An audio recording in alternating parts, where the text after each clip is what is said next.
तो छोड़ के हमें काहे छोड़ के तो कौन घमंड बा रे ना समझ में नहीं आए घमंड सभी को होता है। किसी को अपने ज्ञान के ऊपर घमंड है, किसी को अपने बल के ऊपर, अपने ताकत के ऊपर घमंड है, किसी को अपनी सुंदरता के ऊपर घमंड है। तो गुरुजी क्यों के अपने मेहरारू के ऊपर घमंड है। वाह क्या बात। सबसे बड़ा घमंडी आदमी तो ही है। काहे बते कि आज के समय में चाची हमारे बड़ी लायक मिली है। कहा दादा धोखा खा लिया। कहा जाता है life is the lover of the death. Lover प्रेमिका हो कहे यह जीवन जो होती है वो मौत की प्रेमिका होती है। जिंदगी कितना भी जी लीजिए लेकिन मिलना है तो केवल और केवल मिलान मौत से ही होगा। और राख होने के लिए जीवन भर आदमी एक दूसरे से जलता है। लोग कहते हैं कि रामायण काल्पनिक है, मान लीजिए रामायण काल्पनिक ही सही, लेकिन बताई गई बातें इसमें 100% सही है। बताया गया है इसमें एक पिता का पुत्र के प्रति क्या फर्ज होता है, पुत्र का पिता के प्रति क्या फर्ज होता है, एक पत्नी का अपने पति के प्रति क्या फर्ज होता है, और एक भक्त का अपने भगवान के प्रति क्या फर्ज होता है। विरह में बड़ी सुंदर गजल के भाव बा। कोनो लड़का अपने बेवफा सनम बदे कहे। हाँ बताओ थे का कहे कैसे।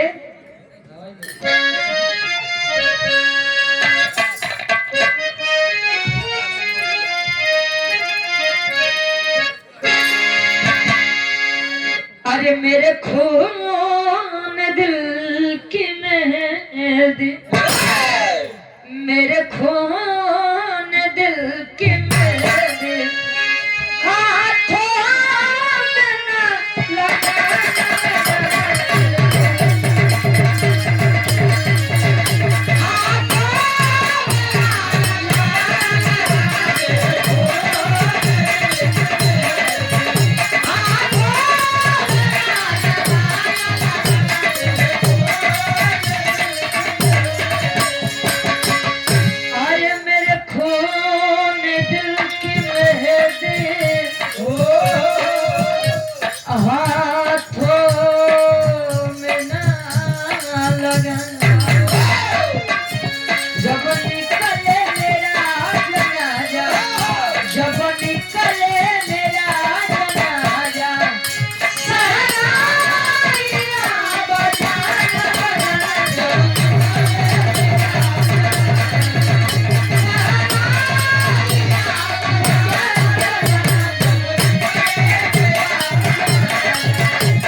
बजाना खाए की जा आबाद रहे अपने पियर के साथ है। बर्बाद रहे आबाद रहे हमार परवाह मत करा। लेकिन यह जिंदगी जो मिली है, जिंदगी में अगर जिंदगी को जीना है तो जिंदगी में गुरुजी सुख और दुख आना स्वाभाविक बात है। अगर रात हुई है तो सुबह भी होगी। कभी जी लिखा तेन तरह से बढ़िया फर्ज बा कैसे।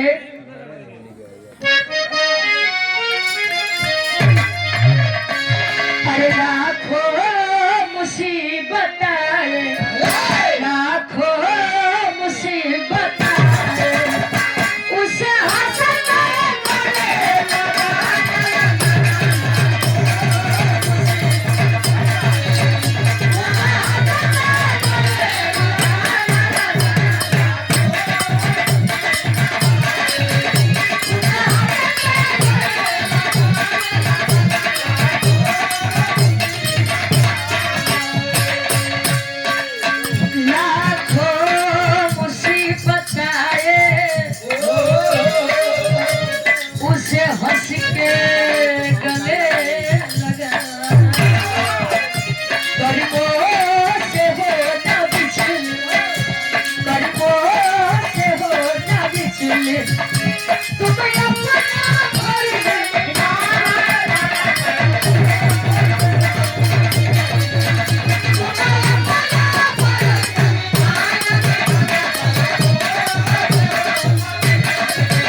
मिला है तो इसे जिए, वाह नहीं तो कितने आदमी गुरु जी हाँ जी जले हुए नैनी पुल पे आई हम, वाह तो कितना आदमी तो खुश रही है तो ठीक है बा, नहीं तो नैनी पुल से कूद के अपन जान देते हैं। वाह कहो हाँ जी और देखिए जीवन का कोई भरोसा नहीं है। वाह रामायण जिसने भी देखी है वैसे प्रयागराज एक ऐसी सजमी है जहाँ भक्ति भाव भजन करना किसी को सिखाना ही नहीं है। वाह यहाँ का बच्चा बच्चा रामायण और महाभारत का जानकार है। वाह रामायण अगर आपने देखा है पूरी रामायण में मुझे रावण की एक बात बड़ी अच्छी लगती है। वाह कौन सी रावण कहता है कि रावण मर सकता है लेकिन रावण झुक नहीं सकता नहीं सकता। वाह रावण जिस शान के साथ जिया है उसी शान के साथ मरेगा। वाह जीवन एक ही बार मिलता है और जो डर डर के जीता है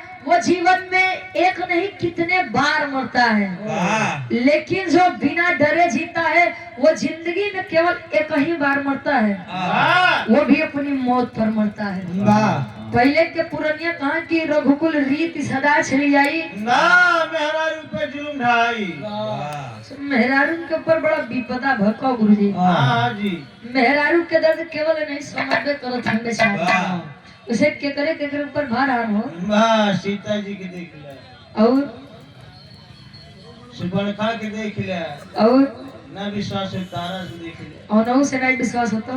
वाह तो जाए राम कुमार मेहरारू से देख लिया के मेहरारू से काय पूछबो, वो बड़ा सज्जन आदमी है। हाँ रिश्तेदार आ गया बस कहानी के शुरुआत बार कैसे वेद शास्त्र भी हमारा बताता है, क्या बतावे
सीता हरण हुआ, स्वामी के पंचवटी में सीता जी का हरण हुआ, माँ सीता को लेकर गया रावण। पूरे वानरी सेना के साथ पहुंचे समुद्र किनारे जहां पर भारत देश का आखिरी छोर पहुंचे। हनुमान जी से कहे जैसे उस तरफ प्यास लगी तो हनुमान जी को बोले कि बेटा हनुमान प्यास लगी है थोड़ा पानी लेकर आओ। लाओ प्यास लगी है। वैसे ना राम ने हनुमान जी से कहा कि बेटा हनुमान कहे बोला स्वामी कहे कि लंका का तो अब विनाश होगा। अवश्य प्रभु कहे तब कहे कि हम चाहते हैं कि लंका नगरी पर चढ़ाई करे से पहले कहे नहीं भगवान भोलेनाथ के तनी पूजा आराधना विनती इबादत हो जाए। जरूर अरे जिया बेटा कहे तब कहे काम करा उछली जा संसार का जो सबसे बड़ा विद्वान पंडित है संसार का जो सबसे बड़ा विद्वान पंडित है जाओ और उसे लेकर आओ। हनुमान जी कहे स्वामी अब तो तू तो दुविधा में डालत है। हम ना जा बिना शक भेज दे काहे हो मां जामो तंकर नली का कहीं तुम्हें देखी है कि हनुमान जी कैसे काम करत है। अच्छा हनुमान जी अपन बात रखत है तोरे भगवान प्रभु श्री रामचंद्र जी समझाते हैं। एक लाइन गीत लगत बा आदरणीय गुरु जी श्री विजय लाल यादव गुरु जी वाली तर्ज लगत बा कैसे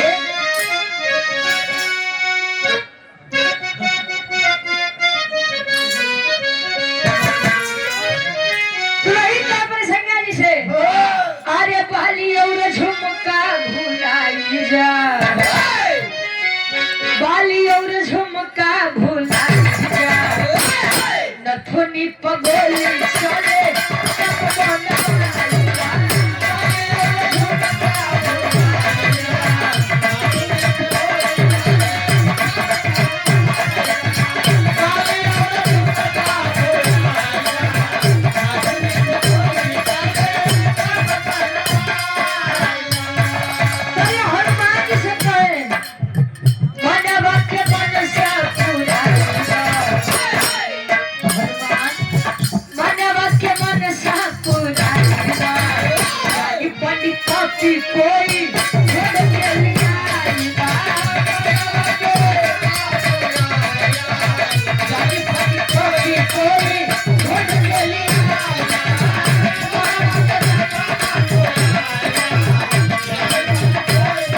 बार याद दिलाना पड़ता है कि जो कार्य तुम कर सकते हो वह और कोई नहीं कर सकता।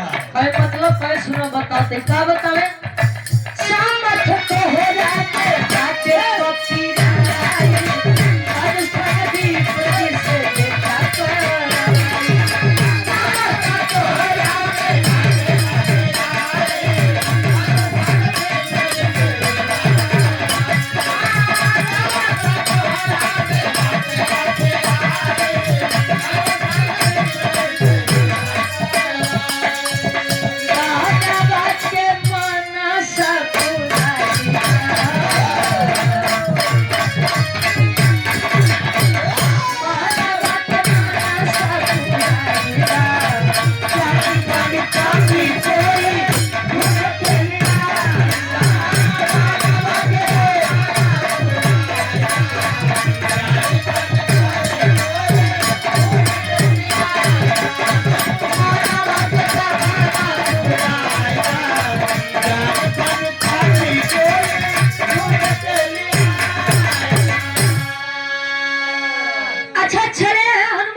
पहुंचे कहा ब्रह्मलोक ब्रह्मा जी के पास। ब्रह्मा जी नेत्र खोले कहे पवन पुत्र हनुमान यहाँ पर कैसे आना हुआ? कहे स्वामी सब तो ठीक ठाक है लेकिन हमारे आराध्य प्रभु श्री रामचंद्र जी शिवलिंग की स्थापना कराना चाहते हैं, इसीलिए उन्होंने कहा कि जाइए संसार का इस विश्व का जो सबसे बड़ा विद्वान पंडित हो उसे लेकर आइए। मेरी नजर में आपसे बड़ा विद्वान पंडित कोई है ही नहीं। क्यों? क्योंकि आपने इस संसार की रचना की है, सृष्टि के रचयिता आप है। तो चलिए कहे बेटा हनुमान गलत जगह आ गए हो। कहे कि संसार के सबसे बड़ा बरियार पंडित आप नहीं हुआ। अरे हनुमान छोट मोट पंडित के बात हो तो चल चली। अब राम जी कहे कि विश्व के सबसे बड़ा पंडित तो हम नहीं चलब।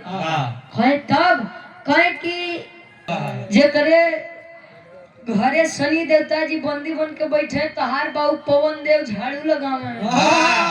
अबे तू ओके हल्के में ले थया चली जा रावण लगे। अच्छा जब ये बात तो पहले राम जी से इच्छा ले आज्ञा ले चले। राम जी पूछते हैं ए हनुमान ब्रह्मा का है हो? कहे स्वामी वो नहीं आए। कहे तब पूजन आई होई कहीं होई लेकिन दिक्कत बा। कौन दिक्कत? कहे उन्होंने कहा है कि जाइए रावण के पास। कहे तब यहाँ का करे चली आया। भाड़ा किराया कम पड़ता है। अच्छा भाड़ा किराया। ए भैया ए बाबू ए राम से बोला हो। मैं मर के दिखाओ नहीं बोला लेकिन यहाँ तक नहीं आवे। आज राम जी कहे हनुमान के कैसे वैसे दिलीप भैया आप इलाहाबादी टेरी देख के आज हमारो गावे के मन कर इलाहाबादी टेरी तो हूँ गुरुजी तनी सलाह तनी साज हम इलाहाबादी में घर जाइए।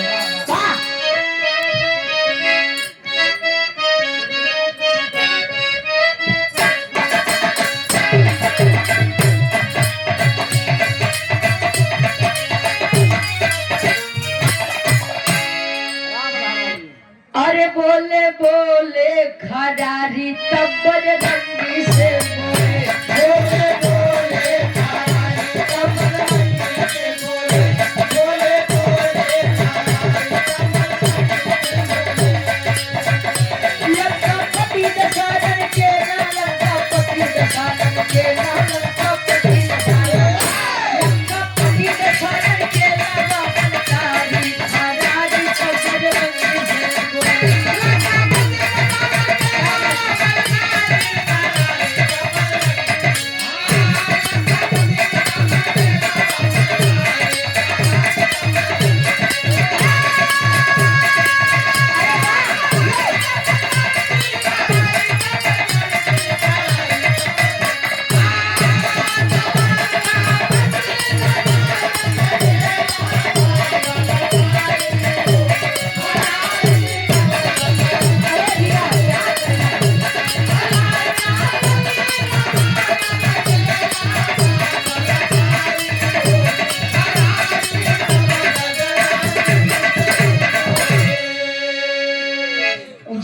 बिना 2-4-600 को नुकसान कराए बिना नहीं बेचारे का काबा हो। कहे लंकापति दशानन के अलावा बलकारी खरारी तब बजरंगी से कहे, ए हनुमान, आपको रावण के पास जाना है, लेकिन ये एक योद्धा का दूध बन करके नहीं, बल्कि एक लाचार यजमान का दूध बन करके। अच्छा हनुमानो जी बेचारू लाचार, राम जी के बातें नहीं काट पावे। अच्छा उड़ान भरत हैं गुरु जी, अरे उड़ान भरत हैं तब चौक के भाव लगत बा। कैसे?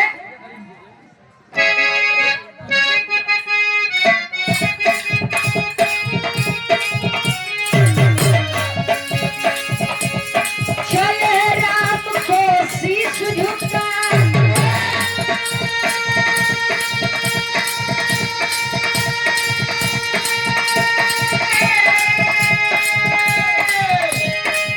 गावत हरि गुण गानी चले,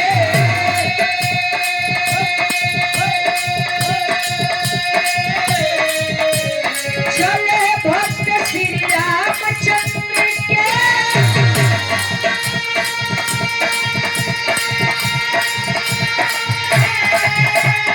लंका के दरमियानी चले,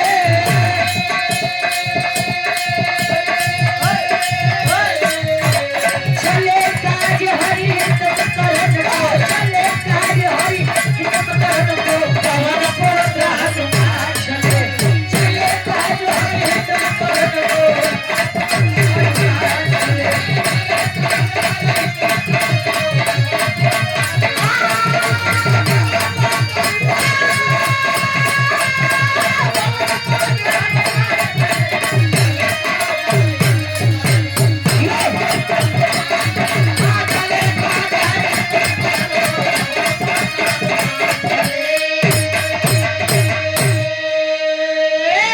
अच्छा उड़ान भरे हनुमान जी आधी दूरिया पहुंचते हैं, थोड़े विचार करते हैं, यार स्वामी जी के बतिया मान के यहाँ तक तो आई गए।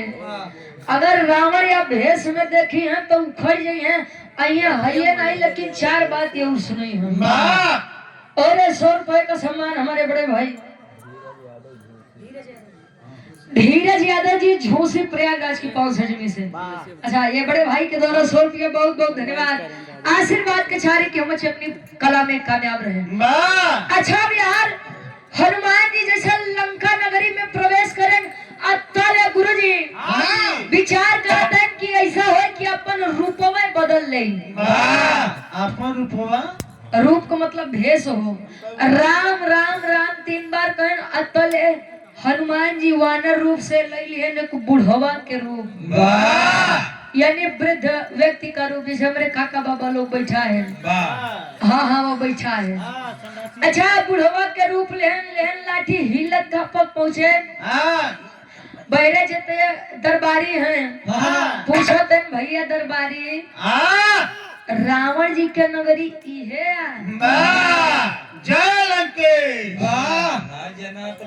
कोई कि अरे यार रावण जी के नगरी में आज पूछा था कि रावण के नगरी है बा का बात बा बाबा, कोई कि ये बउआ घरे तो सब चीज ठीक है बाऊ, घर तनी पूजा के आयोजन बा, कोनो बढ़िया पंडित नहीं मिला। हम सुने ही कि रावण जी बड़ा बढ़िया पूजा पाठ कराओ थे, यहाँ से हम ले आए, अबे बदे आए ही कोई देता तनी चली चलते हैं। अब जितना द्वार पाल रहे गुरु जी, वो बुढ़वा रूपी हनुमान जी का बोला इनके निहारी आवाज है का, कहे तू अपन मनई है यहाँ से बतावत है, वो रावण जी नाही जई हैं, काहे बदे यहाँ से नाही जई हैं, क्यों अंदरवा राम जी से लड़े बदे योजना बनावत है।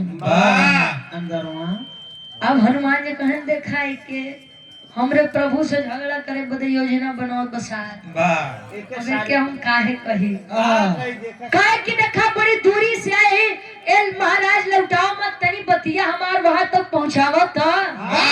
अच्छा गए रावण जी से पूछा गया, रावण कहे कि अच्छा वृद्ध इंसान है तो अंदर भेजो।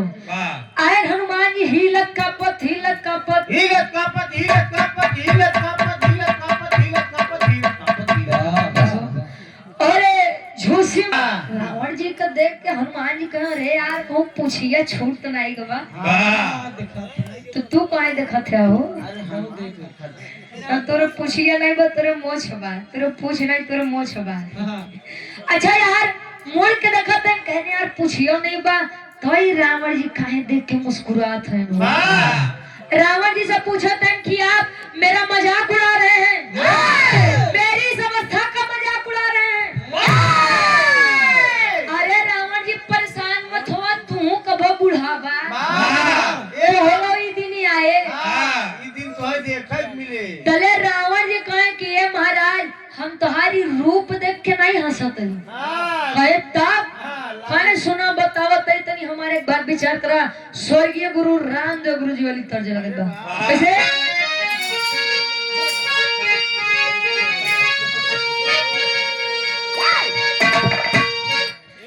अरे त झुलनिया के अरे झुलनिया के गुजला अरे टूटल राजा जमनिया से गलिया छूट राजा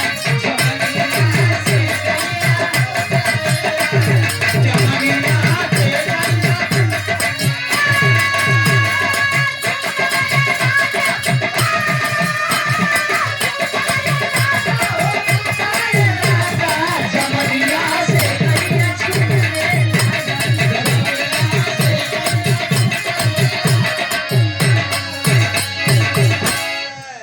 लेकिन आज रावण बुढ़वा रूपी हनुमान का देख के बात कहता कहे अरे न बोला दशहरन अरे बोला दशहरन हे हनुमान आवा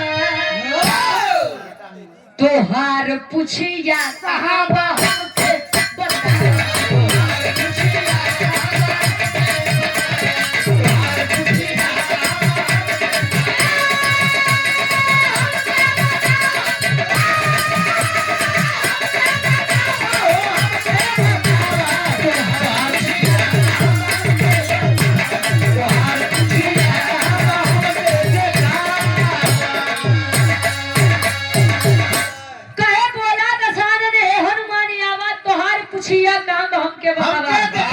ए हनुमान तुम्हारी असली पहचान महाराज तो तुम्हार पूछ बा।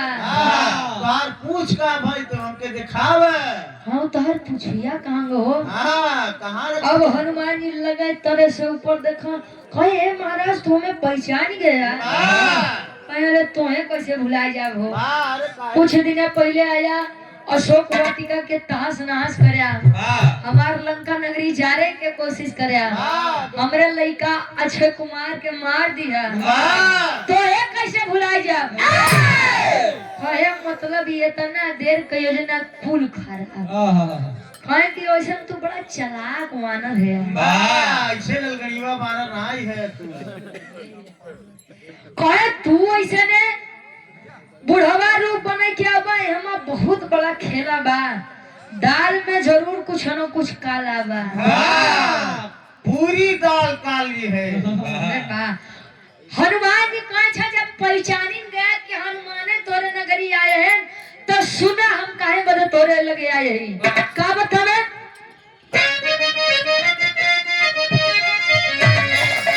अरे बैठा जमान बैठे अब सागर के तीरवा अरे पर के पुरोहित तोहरा मन के तीरा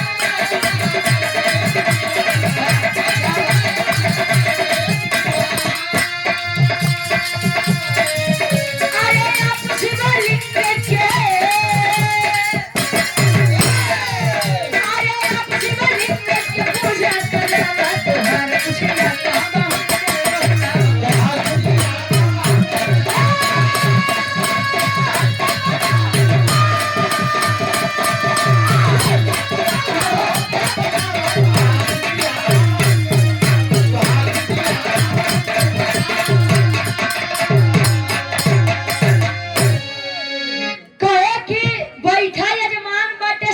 ए स्वामी आज मैं आपसे लड़ने के लिए नहीं आया हूँ। तू लोग लड़े बदे का बात बा कहे कि हमारे स्वामी राम जी समुद्र किनारे बैठा है, शिवलिंग की स्थापना करे चाहते हैं, यहाँ से हम आप लगे आए हैं। वाह क्यों? उन्होंने कहा है कि संसार का जो सबसे विद्वान पंडित है उसे लेकर आइए। हालांकि मैं ब्रह्मा जी के पास गया था, लेकिन ब्रह्मा जी ने कहा कि संसार का सबसे बड़ा विद्वान पंडित कोई और नहीं बल्कि आप हो। कहे तब कहीं ही बड़े आप लगे आई, तनी चल चला। कहे हनुमान दिमाग खराब है तुम्हारा, पागल हो गए हो। मैं ढाप हो गए हो।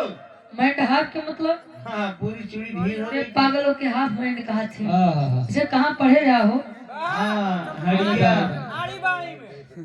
लोग आड़ी बाड़ी कैसा बदनाम करेगा यार। वाह नहीं यार, मैं हड़िया पढ़ा हूँ, हड़िया। मुझे दरअसल कहा गुरुजी कि फिरे के चीज केहू के निक लगबे नहीं करो। वाह कहो फ्री के एक चीज निक लागत है का मेहरगुन की दवाई ब्लॉक वाली। रे जिया बहादुर तू तनी सा मेहरगुन के बीच में हमका ला ज्यादा रहा। हाँ, ना किनारे बीच बनाई। पता नहीं कैसे तू मत वाला सब पाई है। अच्छा यार हनुमान जी कहे और चल चला। कहे कि मैं नहीं चल सकता, हिया युद्ध के तैयारी बा, युद्ध एकदम चरम सीमा पे बा। हाँ। तो कल लोग के पूजा पाठ लगा बा। भाग जाओ, भाग जाओ। हवा से। अरे रावण जी बस करा। कहे कि चले जाओ यहाँ से। कहे कि ये महाराज इसे उदास मत करा, हाँ। राम जी हमारे बड़ी इच्छा लेके बैठा है। इतनी बतिया मंदोदरी जी सुनो थे, तले मंदोदरी जी अपने स्वामी रावण जी का बुलाए कि एक बात कहें कि ये स्वामी हाँ हम कहे कि सीता का दई आवा हाँ, ये नहीं। नहीं मान्या, इतना दिन से उनके रखे। हाँ हमारी एक बात मान ला। वाह कौन बात? कहे चली जा शिवलिंग की स्थापना कराई आवा। कहे बोले मंदोदरी जी समझाओ तो कैसे। एक लाइन गीत लगत बा। गीत बा समय के बा गुरु जी तो भगवान कन्हैया गोकुल नगरी छोड़ के वृंदावन चल गए रहे बोधे। वाह सारी गोपिकाएं भी राह में कह रही हैं, दर्द में कह रही हैं। कैसे?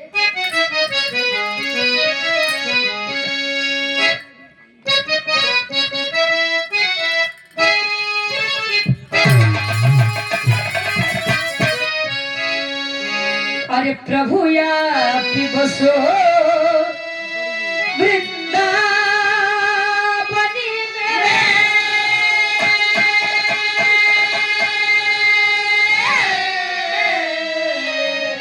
अरे प्रभु या बसो वृंदावनी में, मेरी उम्र बीत गई प्रभु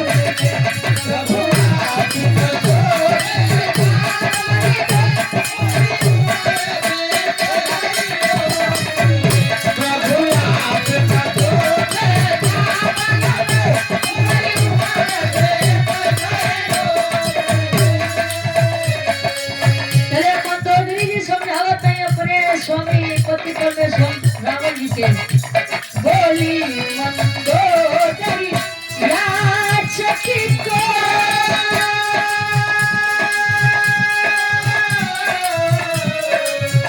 अरे बोली मंदोदरी याचक को खाली लौटाना।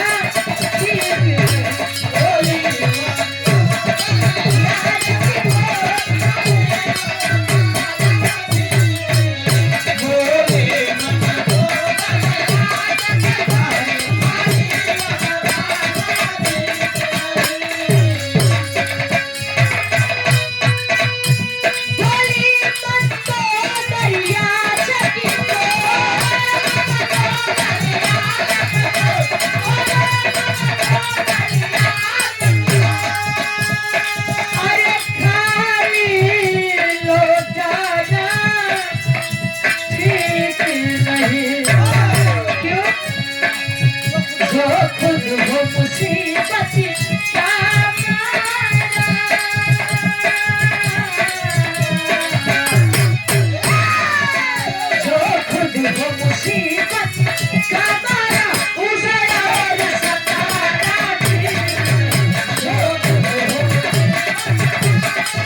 कैसे भूल गए कि अतिथि देवो भव, वाह मेहमान भगवान के समान होता है, ये आप कैसे भूल गए।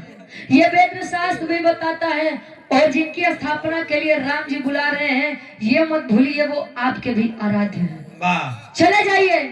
अच्छा उठावत है, रावण जी अपन पोथी पतरा दबाए, हाँ हनुमान जी संगे आए, आए त्याज आमने सामने राम और रावण जी बैठा है। वाह राम जी सोचे कि यार रावण कुछ बोला, वाह बोला रावण कुछ और रावण जी कहा कि बोलबा हाँ बोला का दिक्कत बा।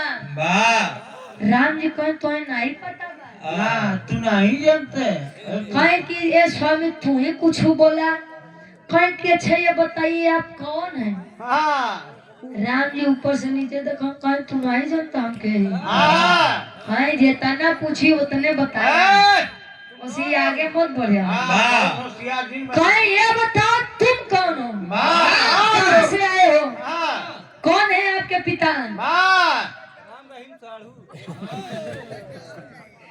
कहे कहाँ से आए हो और इस वन में इस समुद्र के किनारे क्या कर रहे हो। वाह कहे महाराज तू सचो नहीं जानता। वाह और फिर बोला थे हाँ जितना पूछो उतने बतावा। हाँ राम जी कहे अच्छा सुना, अयोध्या नगरी के राजा दशरथ का ज्येष्ठ पुत्र हूँ, नाम मेरा राम है। वाह 14 वर्ष का वनवास अपने माता और पिता के आज्ञा के लिए मैं आया था, पत्नी सीता के साथ, भाई लक्ष्मण के साथ, लेकिन वह पापी रावण, वाह वह दुष्ट रावण बीच रावण मेरी पत्नी सीता को लेकर के चला गया, अपनी लंका नगरी में रख लिया। वाह रावण जी कहनो हो ये तो बड़ी गलत बात है। वाह उसकी तो मुड़ी काट लेना चाहिए। कहे तो बड़ी गलत बात है यार, किसी की दूसरी पराई पत्नी को दिखाना ही नहीं चाहिए, छूना ही नहीं चाहिए। वाह कहे कि देखा हाँ आज मैं यहाँ पर पुरोहित की हैसियत से आया हूँ, वाह और पुरोहित का मतलब ही यही होता है जो यजमान का पूरा हित सोचे। वाह नहीं तो कितने आदमी ऐसा हम गुरु जी, हाँ यजमान हाँ 100 रुपया यहाँ रखा है, हाँ 200 रुपया यहाँ रखा है। वाह ये गोबरे गणेश 500 यहाँ पर रखा है।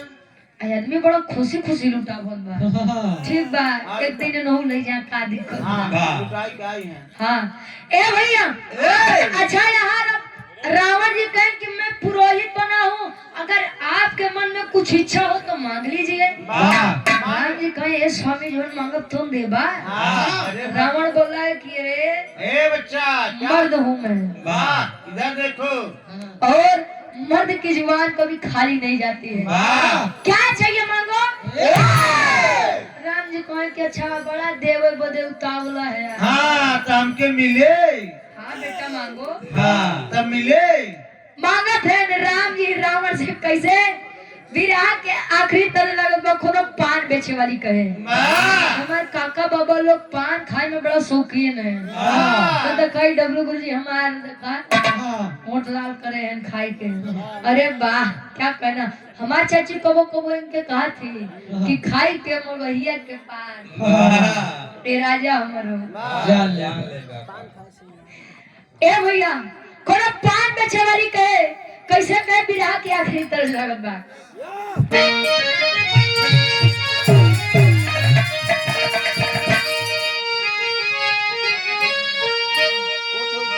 अरे तो कोठे ऊपर कोठरी, अरे हलवैया के दुकान,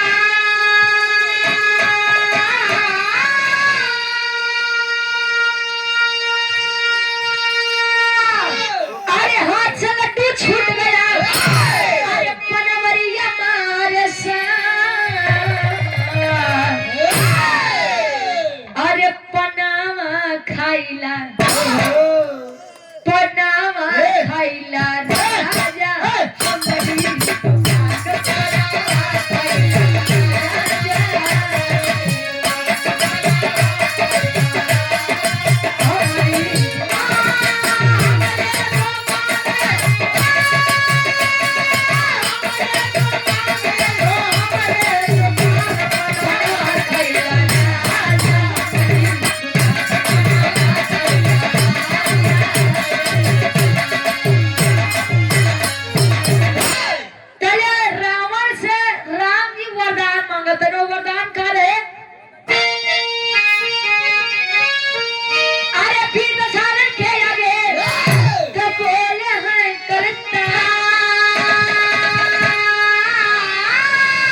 लंका ले लंका पति के हम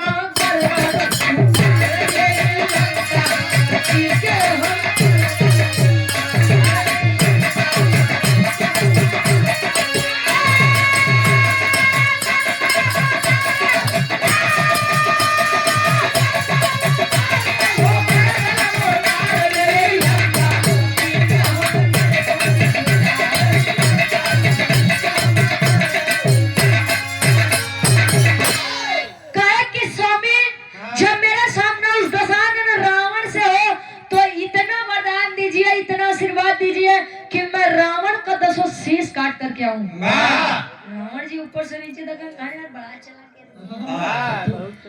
कि ये मस्त ऐसा ही होगा। मर्द की जबान है और जो कहा है वो होगा।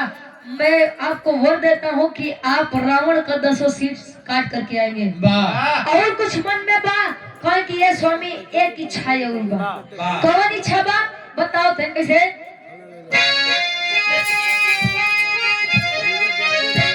अरे कुंभकर्ण से जब होवे लड़ाई तकेई असुर के संबर में गिराई।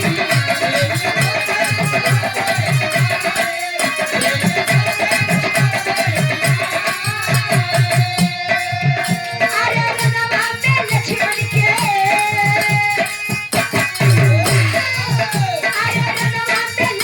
के ना होवे हार गई पति क्या हम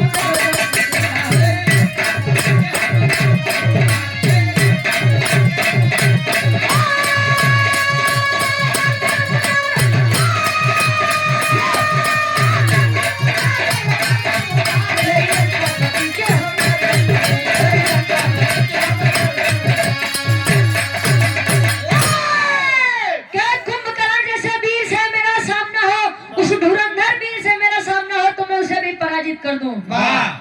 मस्त ऐसा ही होगा। और कुछ कर। हाँ स्वामी ये मेरा छोटा भाई है लक्ष्मण मेरे साथ सब कुछ त्याग करके आया है। इसे उस पूरे युद्ध में कुछ होना नहीं चाहिए। अपने बड़े मांगत है तो भाइयों बड़े मांगत है। आपन लहान बैठल बा तो भाइयों के लहान लगावत है। हमार तो मुड़ी कटबे करबा हमार भाई कुंभकर्णों के लेके जाबा। अच्छा ये बात बा। अच्छा वरदान दिए कहे और कुछ कहे ना स्वामी हमारी है केवल इच्छा रहे। कहे कि अब तुहार होगे तब हमार सुनबा। कहे हाँ सुनावा। कहे कि इस हवन को करने के लिए मेरे दिल में कुछ इच्छा है और अभी शुभ मुहूर्त आने में थोड़ा टाइम है इसलिए मैं आपसे कुछ कहना चाहता हूँ इस हवन के लिए। क्या कहे पहाड़ के भाव लगा।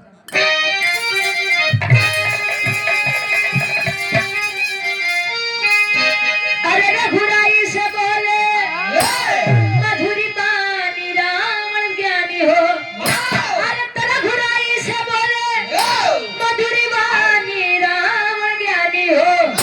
का हवन करा मिलके दोनों बानी रावण ज्ञानी हो।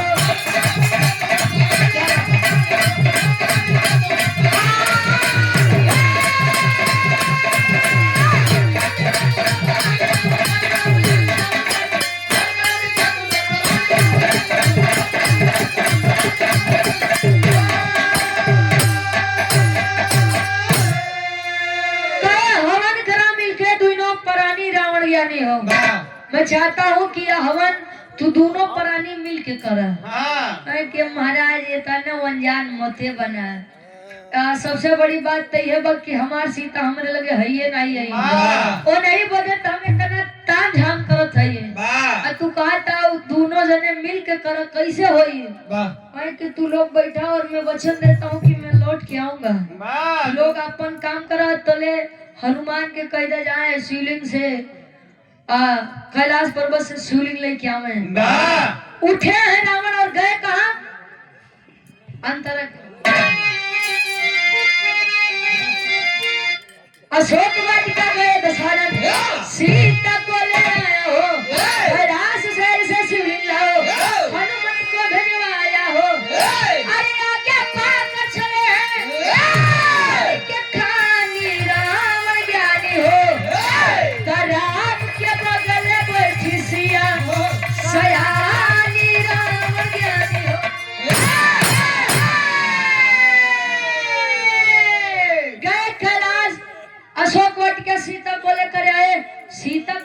हनुमान जी कहे जा रावण जी ए रावण जा ये नहीं खिलाओ बोले इतना दिक्कत होत रहे ये नहीं कहना प्रेम से लाई दिया एक काम करो पूजा पाठ कराओ माई के छोड़ो हम लोग चलिए अपने घरे कहे कि ये हनुमान मर्यादा पुरुषोत्तम राम कहे जाते हैं होश में रहो तोरे माई की न छोड़ा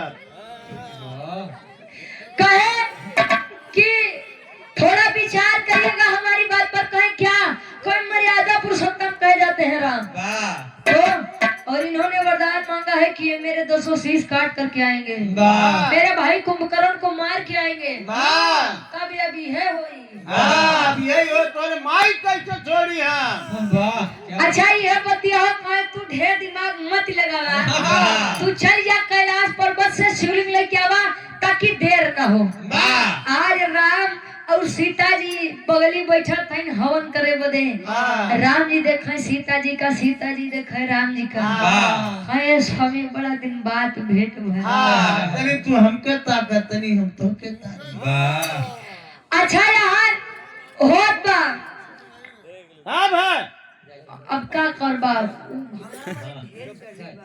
का करबा गुरुजी अच्छा चले हैं कैलाश पर्वत से शिवलिंग लाने के लिए कौन हनुमान जी उड़ान भरत है ना धीरे धीरे समय बीतत बा होत का आधा के भाव लगत बा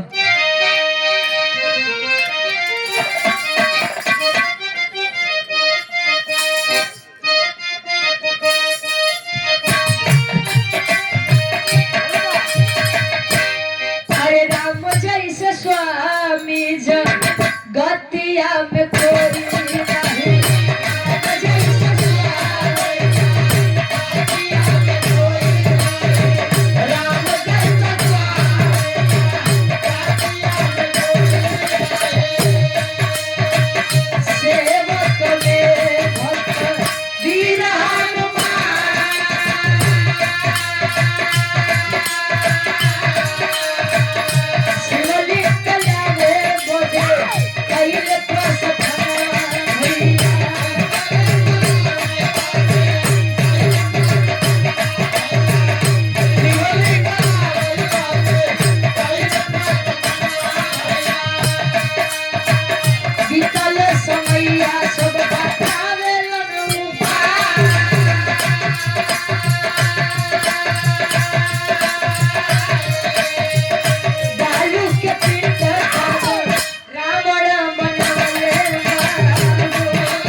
लगन बतावे कि ये स्वामी अब देर होत बा रावण भी कहे कि राम जी शुभ मुहूर्त बीता जा रहा है कुछ करिए कहे अब हम का करी पुरोहित तो तू है यार अच्छा वही बालू के पिंड से आकार दिए शिवलिंग का स्थापना कराए तले हनुमान जी आवत है हनुमान जी कहनो हो ए महाराज अभी है करे के रहन है कहे बालू से शिवलिंग के स्थापना करे के रहन है हमके काहे भेजा का करे हमके उतनी दूर भेजा है कहे तब कहे हो बनाए तो बनाए कैसी बालू से जवन हवा जावे उड़ जाए कहे कि ये हनुमान अब हवा के बाद छोड़ा तोरे अंदर जितना ताकत हो तू लगाई ला आई बालू के पिंड अगर तनी से यार वार हो जाए तो सीता को हम यार छोड़ के चल जाए भाई महाराज छोटा मुंह बड़ी बात तो पहले पूछिए सुना हाँ तो कई के दिखावा कहे कहा मत तो के कई के दिखावा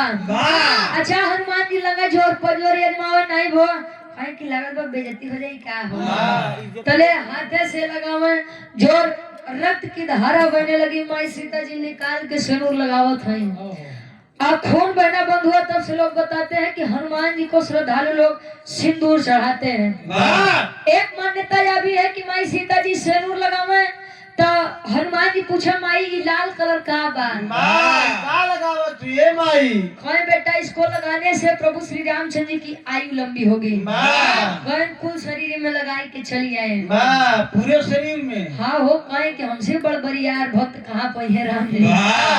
ए भैया अच्छा ये भी मान्यता है कि तब से भी हनुमान जी को श्रद्धालु लोग सिंदूर चढ़ाते हैं। एक समय हनुमान जी को भी घमंड हुआ था और घमंड टूटा कैसे रावण के द्वारा। चले हैं लेकर के सीता जी का तले, राम जी पीछे से आवाज देते हैं ए महाराज कुछ दक्षिणा ले ला। रावण कहने राम तू हमें दक्षिणा का देबा। काहे हो कहे तोरे ईटा पत्थर के मकान हमरे सोने के लंका रही तारखी मेरारू वो हमारे कब्जे में बता मेरारू हाँ देबा। कहे ना स्वामी कुछ है मांगला। कहे कि छी देबा। कहे हाँ देबा। कहे तो सुना आपने मुझसे मांगा मैं आपसे केवल एक ही वर मांगूंगा, एक ही दक्षिणा मांगूंगा। वो दक्षिणा का रहे आखिरी भाव खड़ी के भाव लगत बा कैसे।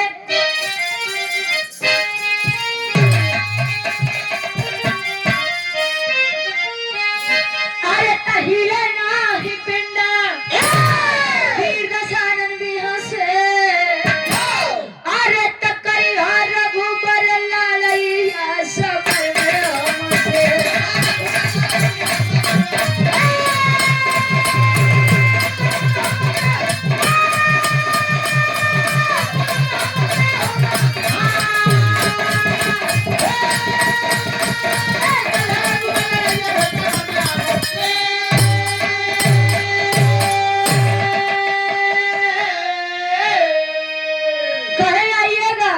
मेरी नगरी में अगर मेरी नगरी में मेरे वंश में मेरे खानदान में कोई एक भी वीर बच जाए तो सीता को लेकर के मत आइएगा।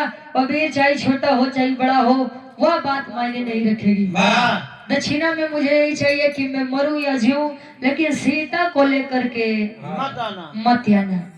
अब जरा प्रमाणिक विषय है, जरा विचार करेंगे कि उस समय का वह शिवलिंग की स्थापना जो त्रेता युग में हुआ था, त्रेता के बाद कलयुग, द्वापर और द्वापर के बाद कलयुग चल रहा है। कलयुग में आज क्या तारीख बा गुरुजी? आज 13 अप्रैल बा और 13 अप्रैल 2026 में वह स्थान आज भी व्याप्त है। कौन जगह बा? प्रमाण देते हैं गुरुजी। अरे साथिया को लेके तब चल दिया है लंकेश्वर तो जहाँ किए थे अनुष्ठान तीर्थ बना रामेश्वर।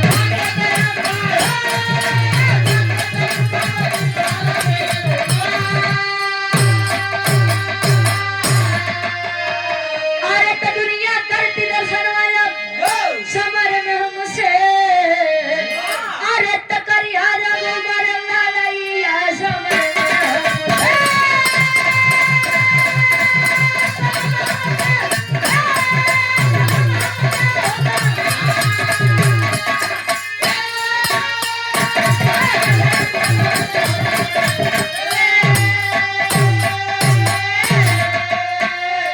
जिस जगह पे शिवलिंग की स्थापना हुई आज भी वो मौजूद है जिसे रामेश्वरम धाम कहा जाता है। यहाँ तरफ लोग अपने पुरखन के पिंडा दे जाते कि नहीं? गया जाती कि नहीं हो? नहीं हो जाते कहा से कि हम यहाँ एक कार्यक्रम गाए गया जगन्नाथ जी के। जो लोग अपने पुरखों का पिंडदान तरन तार करने जाते हैं गया में, जगन्नाथपुरी में, तीसरा स्थान 4 पवित्र स्थल होते हैं और तीसरा स्थान यही रामेश्वरम धाम है जहाँ भारत देश का आखिरी छोर है। रामेश्वरम धाम का दर्शन लोग करके आते हैं। आए के बाद गया जगन्नाथ जी के भंडारा करते हैं। लोग जाते हैं अपने पुरखन का पिंडा पारे गुरु जी। यहाँ आज वह स्थान है जो त्रेता युग में जहाँ पर शिवलिंग की स्थापना हुई थी। वैसे गुरु जी वेद में भेद नहीं, भेद है विद्वानों में।